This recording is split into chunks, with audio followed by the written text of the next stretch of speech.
ओम नमः शिवाय। सोमवार प्रदोष व्रत कथा। विधि विधान सहित त्रयोदशी यानी प्रदोष व्रत करने वालों को सूर्योदय से प्रथम यानी ब्रह्म मुहूर्त में उठकर नित्य कर्म से निवृत्त होकर शंकर भगवान का स्मरण करना चाहिए। व्रत वाले दिन भोजन नहीं करना चाहिए। सायकाल को जब सूर्यास्त में घंटा भर शेष रहे तब स्नान आदि कर्मों से निवृत्त होकर श्वेत वस्त्र धारण कर वह पूजन के स्थान को स्वच्छ जल और गाय के गोबर से लीपकर मंडप को भली भांति सजाकर 5 रंगों को मिलाकर पद्म पुष्प की आकृति बनाकर कुशा के आसन पर पूर्व तथा उत्तर दिशा से विमुख होकर आसन पर बैठें और शंकर भगवान का पूजन करें। ओम नमः शिवाय इस मंत्र को पढ़कर जल चढ़ाएं और ऋतुफल अर्पण करें। प्रदोष व्रत करने वाला मनुष्य सदा सुखी रहता है। उसके संपूर्ण पापों का नाश इस व्रत से हो जाता है।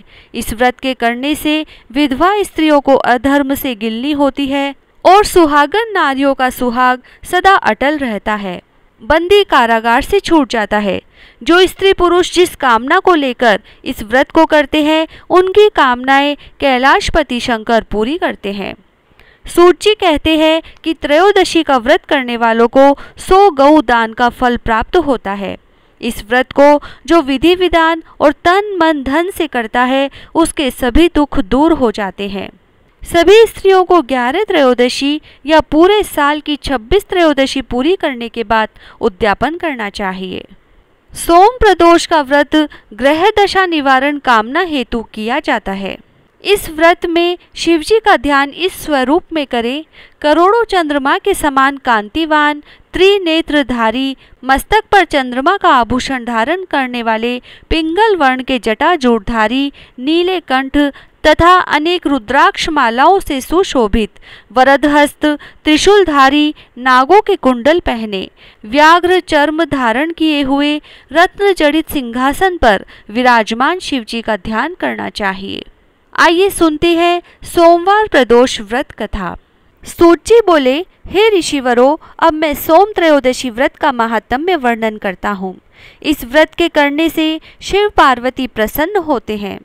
प्रातः स्नान आदि कर शुद्ध पवित्र हो शिव पार्वती का ध्यान करके पूजन करें और अर्घ्य दें। ओम नमः शिवाय इस मंत्र का 108 बार जप करें। फिर इस प्रकार स्तुति करें, हे प्रभो, मैं इस दुख सागर में गोते खाता हुआ ऋण भार से दबा ग्रह दशा से ग्रसित हूँ। हे दयालु, मेरी रक्षा कीजिए। शौनकादिक ऋषि बोले, हे पूज्यवर महामते, आपने यह व्रत संपूर्ण कामनाओं के लिए बताया है।